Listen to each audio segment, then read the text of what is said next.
In the absence of question or comments, I'll be calling on our final speaker for this session, who is Dr. Abdul from the University of Abuja, Nigeria. He'll be speaking to us today on vitalism as an African ethical basis for human enhancement. Please, Dr. Abdul, we are happy you can finally join us. Please speak to us. Okay, good morning, everyone, and apologies for my machines that usually choose the wrong moments to act on. Many thanks to Conversational School of Philosophy for collaborating with Transhumanist Africa to organize this conference. I also appreciate the previous two speakers for how much insight they shared and how they've been able to lay much of the groundwork for discussions to follow in this conference. I am Ojotogo Abdul, and my talk will be very straightforward. I titled it Vitalism as an African Ethical Basis for Human Enhancement. So if we can, because I appeal for Amara to help me share my slides from our end. So please, let's go to the first slide.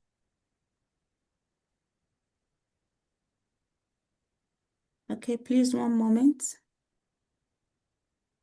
Okay. All right. So there have been growing debates on human enhancement in biotechnology and transhumanism. The previous two topics have already put more light on that. But I'll just add that advancements in areas like gene editing, cellular reprogramming, brain computer interfaces, neuroprosthetics, and all that are actually showing potentials of rewriting biological determinism and also changing fundamentally or transforming human nature beyond traditionally understood biological limitations. Now, this raised several ethical debates, both on human enhancement and which have led to growth of transhumanism on the one hand and bioconservatism on the other hand. Now, within ethical frameworks of the West, what we find mostly in discussing some of these issues are mostly an application of utilitarian ethics. Many leading philosophers of transhumanism in the West fall back on utilitarianism in justifying the adoption of human enhancement technologies.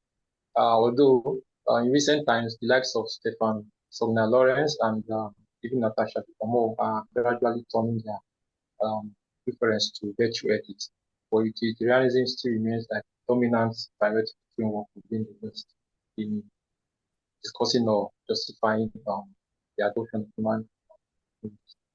Now, but then within African perspective, we could research, explore, and dig out alternative moral resources. Part of this, or much of this, have been done so far using communitarian ethics or engaging the whole human enhancement debate from perspectives of communitarianism and relational perspectives.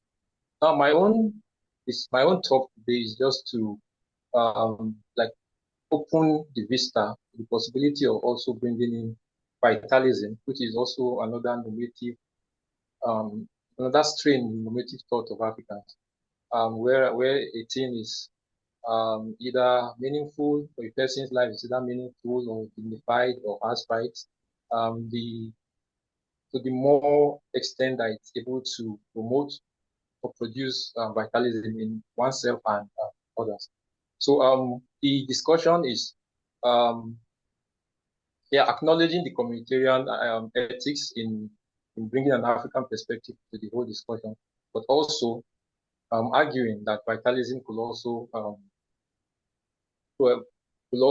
provide another viable ethical framework in discussing these same matters. So next slide, please. All right. So what is concept of vitalism? It is this philosophy that life is driven by a vital force. Some call it the land power, some call it life energy, or liveliness, or creative power, as Thaddeus Mears try to render it. In African thought, this is linked to life force ontology, where being is understood in terms of vitality. For the source, some will credit it to God or a transcendental being. Others credit it to ancestors or that it comes from the community. Some see it as an imperceptible kind of energy. But for applicability, I will still want to privilege or platform Medsian rendering of this concept of vital force in physicalist terms as liveliness and creative energy. Now, within the African thought system, where vital force is made reference to, there is this notion that um, human flourishing can be equated to maximization and preservation of life force or liveliness or creative. So that is background with which I want to argue for how this notion of vitality can also be a basis for human enhancement. Next slide.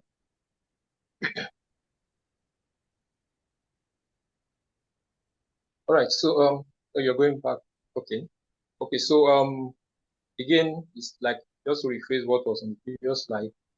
Vitalism in African ethics is grounded in promoting, sustaining, and transmitting vitality.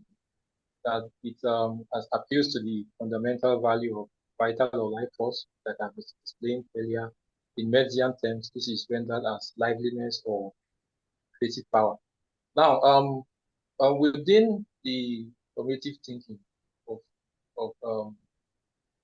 as is found salient in many African cultures, this liveliness or this vital force is seen as or is manifested as good actions which which promote liveliness in oneself and in others, as exhibited through optimal degrees of let's say health, longevity, intelligence, vigor, productivity, creativity, productivity, dynamism, courage, and confidence.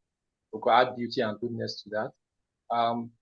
Actions that promote these in oneself and in others are regarded as good because these actions are seen as promoting liveliness or life force in oneself. And conversely, actions that decrease these properties and that bring about lethargy, bring about fear, bring about insecurity, bring about sickness or barrenness are also regarded as bad actions to decrease liveliness in oneself and others. Next slide, please.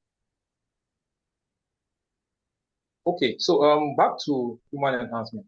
For just a brief definition, we could see this as the deployment of technologies such as biotech, AI, nanotechnology, genetics, and cybernetics to improve human capabilities. Yeah, so under genetic engineering, the likes of the tool called CRISPR, and you have prosthetics or even neuroprosthetic tools, which will also be deployed towards neural enhancement and cognitive boosters, enhancing mental and cognitive capacities of humans. Now, these projects aim for or have certain aims. There are some that are aimed at improving bodily functions, health span and longevity. There are some that are aimed at improving physical traits, for example, strength and beauty. There are some that are aimed at improving sensory, cognitive, and emotional traits. And then there are some that are aimed at also improving behavior. So that's where you find the likes of oral enhancement. But all of these various functions through which human enhancement technologies can be deployed raise series of questions relating to morality, relating to identity, relating to justice. I wouldn't go into much of that because these are already close to being discussed. Should be familiar with, or it may be another discussion we could elaborate on that. Next slide, please. All right. So So back to, like I said earlier, there are certain frameworks within Western bioethics through which the whole notion of human enhancement is being discussed, that to justify or to critique or reject. Now, the principles mostly adopted in making such evaluative judgments focus on um, focus on principles of focus on matters of autonomy, consent, justice, and non-maleficence. These are all good principles as well. But then within African ethics, or let's say vitalism, which this paper, this presentation wants to argue for or promote, there, what we could get is focus on liveliness, focus on harmony, focus on relationality, and the individual as well as communal well-being. Why I include it that way is because there is that emphasis on promoting liveliness in oneself and in others, right? So I still think there is the emphasis on the individual in complementarity with the community. So, so I believe the individual and communal well-being are all compassed in this um, objective of vitalism. All right, so human enhancement um, for within prominence of the dominant frameworks are judged by how much they translate to individual gains. Or if we bring vitalism into play, we could judge this by how they promote both personal and collective vitality. Now, within this vitalist framework, enhancements will therefore be acceptable if they, one, promotes vitality in terms of health, longevity, flourishing, and well-being.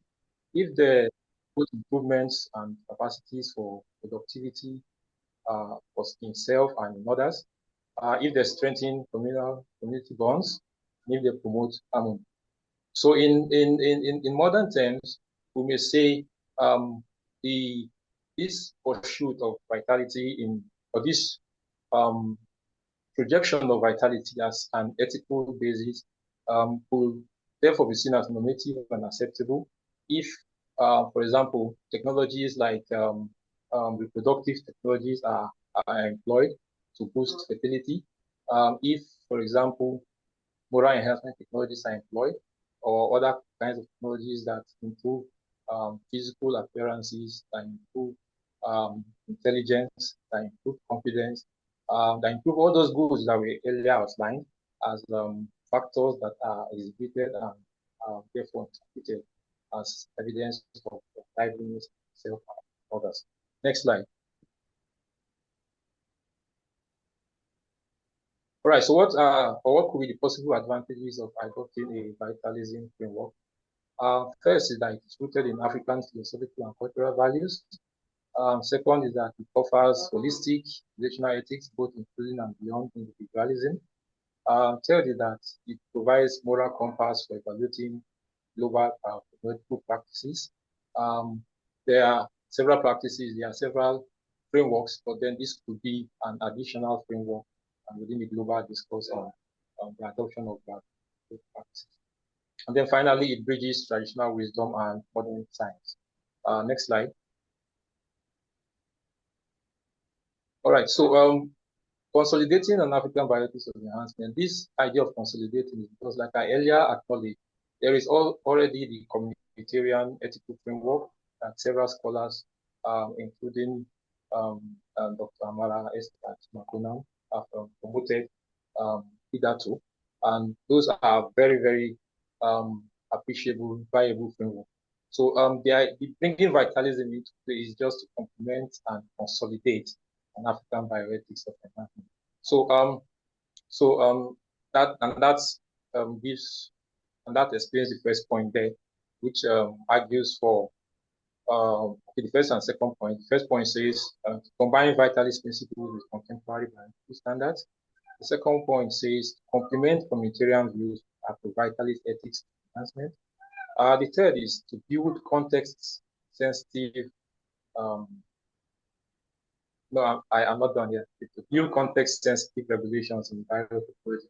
Context-sensitive here to mean globally there shouldn't actually be universal standards when we come to discuss biotechnology or enhancement. Before you decide whether an enhancement practice is ethical or not, that it's safe or not, you have to also pay attention to the context. What culture, what society, what period of history, what economic phase are we dealing with before we determine or before we decide whether a human enhancement technology is acceptable or not.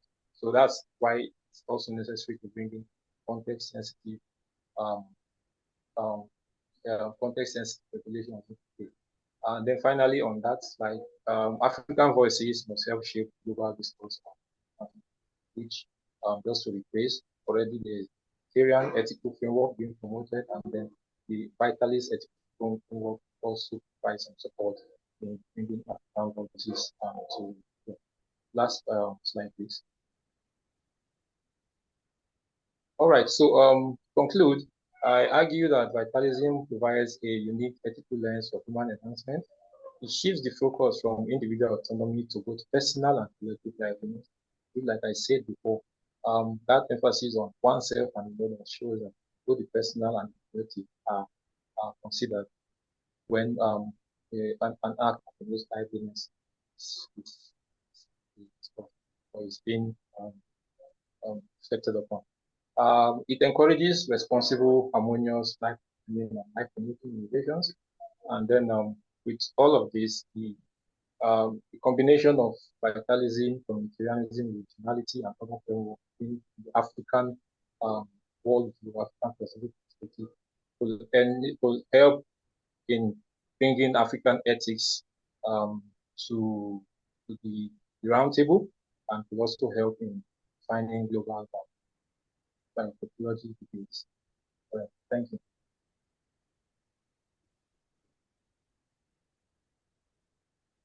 Thank you very much, Abdul, for this thought-provoking lecture. So the floor is open now for questions and comments. Please, if you have any, kindly raise your virtual hand up, then I'll call you to unmute your microphone and ask your question. Okay, we have a hand here up. Please, Dr. Fahim, you can unmute yourself and ask your question or make your comment. Yeah, thank you, Dr. Abdul, for your presentation. I have only one question. And my question has to do with if existence is hierarchical, yet harmonious and flourishing within a vitalism framework, does that suggest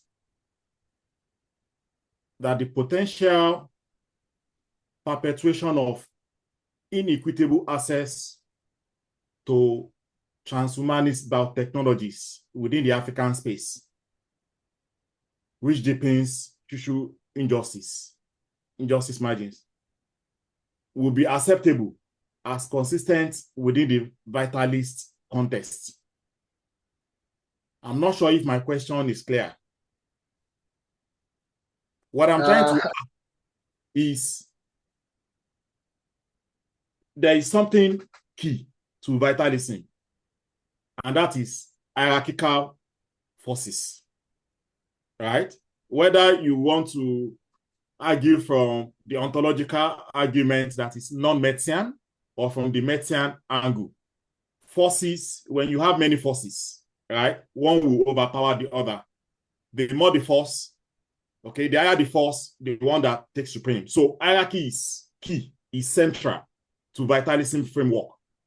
And my question is, does that suggest that the potential possibility of having inequitable access to transhumanist biotechnologies within the African space, when they are readily available out there, will that be acceptable as something consistent within the vitalist context? So social injustice, the widening of social justice margins, will it be consistent within the vitalist framework? Okay, thank you. All right, so in as much as the vitalist framework implies this hierarchy, but there is also that notion that what increases liveliness is seen as good, and what decreases it is seen as bad, right? So there is that normativity to always go for increments of vitality, right? And then the minimization or the decrease of this liveliness in persons is weighted to um, uh, undesirable living conditions. So in that case, the choice to make is to always go for technologies or measures or means or tools that enable the increment of vitality in oneself and another. Now, if the technologies are available, right, and then because I'm well aware that among within transhumanist values, whether the documents, whether the one by just Bostrom or one by the association itself, the concept of wide access to technologies is very much emphasized. It's one of the transhumanist values to ensure wide access and wide distribution of technologies. It is not the the typical Silicon Valley notion of just limiting this to corporations or capitalists or elites who have purchasing power. But when it comes to transhumanism itself as a philosophy and as a movement, there is that conscious objective to pursue wide access and wide distribution of technologies. So it will eventually boil down to a case of choice, not the availability or non-availability, but who wants to use it and who doesn't want to use it. And then the vitalist framework that I'm promoting will maybe interpret this as those who want to go for technologies that promote liveliness and those who don't want to go for technologies and would rather stick to lifestyles that increase liveliness. So that's how I answer your question. Just as a follow-up question, and I'll be very brief. Sorry, I'll be very brief. Just imagine that the vitalist framework that you are defending, as Thaddeus Metz also articulated it, is it driven by social structures? So the liveliness, the idea of liveliness of a being or a community. So what is the role of social structures, systemic structures, in having more or less of liveliness? If social structures have impact, then there is a risk that necropolitics, using the word of Bembe, may crop in, and at the end of the day, what we really need is less of vitalism, but rather more of advocacy, more of activism in advocating against current social structures that are undermining equitable access, distribution, and human flourishing within the African space. All right. So on the notion of, on the factor of social structures, I agree with you. That's why I also pointed out earlier that some will argue that vitalism comes from transcendental being, while others will say it is the community, they are custodian of vitality, or maybe even the determinant of vitality. So social structures are very, very important. And then in modern Africa, we have let me say evolving social structures, which we still also need to reflect on. But I think some of our institutions also need to be reformed to come into terms with some modern realities. So some of the social structures may not really be adequate to promote the vitality that we're talking about in terms of modern biotechnology.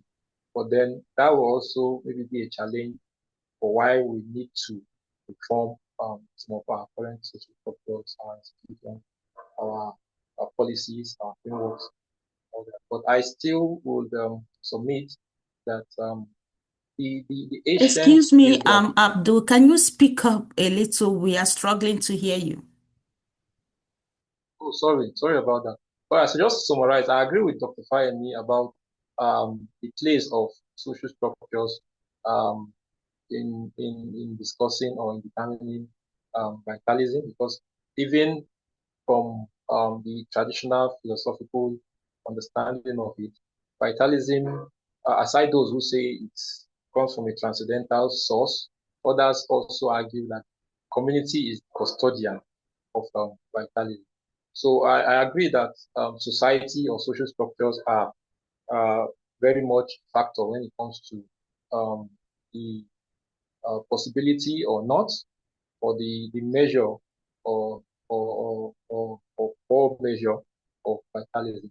But then I also will submit that within modern Africa, what we should be talking about are reforming some of our institutions, our social institutions, our social systems, policies, frameworks, to enable an environment that would promote this liveliness in person. Because the final submission I make is that an increment of liveliness through modern technologies would translate to what we could see as moral good, whereas a decrement of vitalism, um, even in the availability or in the face of availability of technologies that will have made this possible, will eventually translate as being immoral. Okay, thank you. Please keep your questions or comments very brief, and Abdul, please keep your response very brief. So, Isaac, unmute yourself and ask your question or make your comment. Okay, so thank you very much. This is Isaac Mtelo from Zimbabwe. Thank you very much for your presentation, Abdul.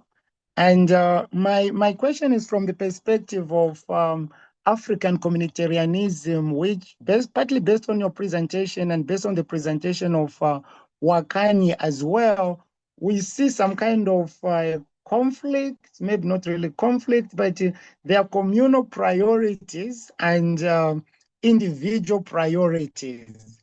So my question then is, what are the implications of vitalism for communal versus individual priorities in enhancement practices? I hope it's clear. Yes, thank you, Abdul. Please respond. Okay, so thank you for that question. I'm very aware that there is that tension between the individual and community, I mean, when it comes to the question of human enhancement. But then, like I tried to emphasize in my presentation, vitalism um, uh, has this notion of promotion of liveliness in oneself and in others. All right. So I think that is a bit of a reconciliation between the interests of the individual and that of the community. How we get to do it still is another question altogether. But I think there are some principles, there are ideas of perhaps egoistic altruism, we may call it that way, egoistic altruism, which eventually boils down to you, an individual, doing good for others because eventually it comes back to you as good. So I think the adoption of this this practice of egoistic altruism in pursuing liveliness can break down that tension between the individual and the community interest. Okay, thank you. We'll take the last two questions together before you reply, Abdul. So, Wole, please mute yourself, ask your question or make your comment. All right. Thank you very much for the very wonderful presentation, Dr. Abdul. My name is Oyebade from South Africa, and I have two questions for you, very quick one. And I just want to ask, to understand what is really unique about the framework of vitalism within the body of African metaphysics, such as we are, because we realize that vitalism strives a lot of similarities with other theories bordering on African ontologies. Spiritism is one of them, humanism. And because I could readily link put any of these theories in the mode of vitalism and still more or less get the same result that you saw. I'm asking, what is the motivation for vitalism, and why do you choose it? Perhaps the second question would be that just as we know, within the African ontology, the main focus really is to preserve the forces to ensure that they are not exploited, But sciences is slightly different. Even technology, they want to analyze everything to have a full understanding so that they can explore to maximum gain. How do we marry these two hands from the African ontology hand, which vitalism stands for, and the main goal of sciences and technology? Thank you. Thank you. Thank you, Wale. Wakani, please, sorry, Abdul. Wakani, please ask your question or make your comments. Keep them very brief. We are running out of time, please. Thank you, Esther. Mine is more of a comment, actually, is to say, I appreciate Dr. Abdul's presentation, and I just wanted to dispel that tension and say vitalism is directly related to health as well. And I think you mentioned briefly there in your slides about physical health and vitalism. And what I wanted to bring into the conversation is that we also have the crisis of food insecurity. And I would even argue it's not so much food insecurity, but actually nutritional value of the food that we have. So in some sense, we need to, again, going back to the education that we have, how do we transform the education systems that we have to enable people to understand what is it that we are growing on the land? What is it that provides us this nutritional value to enhance this vitalism in natural ways? Because vitalism is, the framework of vitalism is also related to not just physical health, it's also the mental, the physical, the social, and the spiritual health. And all of this is created within the framework of that communal experience. It's not an individual experience. Your health is your well-being is related to your social health as well. So in that sense, the community is where vitalism is created or is enhanced. So how do we ensure that we're able to have access or create systems that provide access for land-based knowledge to understand what is it that we need to enhance our vitality, physical health, mental health, emotional health, and spiritual health within the community, so that the individual's vitality is enhanced within the community. Thank you for your contribution. Abdul, please, you can respond to the first question. Okay. But before I respond to Wale, the last speaker who talked about the tension between individualism and community, there's also the concept of enlightened self-interest, which I think is something that could also encourage an individual to carry out actions that benefit the community in the long run as it comes back to the community and the individual. Wale, it's nice seeing you again after many years, and thank you for your questions. The first question, you're asking what is unique about vitalism, because there are other such concepts in the African philosophical space. You mentioned spiritism, you mentioned humanism. First, I would say sometimes we use the same word for different, we use different words for the same thing, right? It's something that I don't think several philosophical systems are innocent from. But then the vitalist framework that I choose to align with, or the interpretation of vitalism I choose to align with, and which I find a bit more unique, is the interpretation of vitalism in physicalist, naturalist, energy-oriented terms, right, as liveliness. And that will maybe bring some differentiation between vitalism in this conception and spiritism that you mentioned. I think if we're looking at vitalism in perceptible terms, then that brings some distinction between it and the other notions that are mostly bordering on the imperceptible, which runs through many other African metaphysical systems. Right. So I think best could be saying different things, or saying the same thing with different concepts. But then secondly, when we look at vitalism as in energy-oriented perceptible terms, that brings some distinction between much of other African fields and other the idea of imperceptible. Then your other question about preservation versus modern science, which wants to push boundaries. I also want to stress that even within the vitalist framework, there's this notion of promoting liveliness, enhancing liveliness. It shouldn't just be something that is preserved, but it's also something that could be promoted and enhanced. All right, so meaning more can be accommodated, or even progress can also be a notion that doesn't contradict the notion of the idea of vitality. So yeah, you could preserve, but then you should also look for how to increase, promote, enhance. And I think that's should be reconcilable with the spirit of modern science. For the question from about land-based sources of vitalism, sometimes I speak more from a modernist perspective. I agree that much of African identity, African thoughts are connected to land. But then the first speaker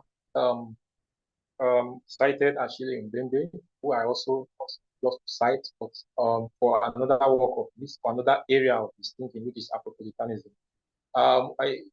Africans these days, there are many Africans who are spread across the world. They still call themselves Africans, but not necessarily as tied to any specific place, any specific land, right? Their identities are becoming more fluid.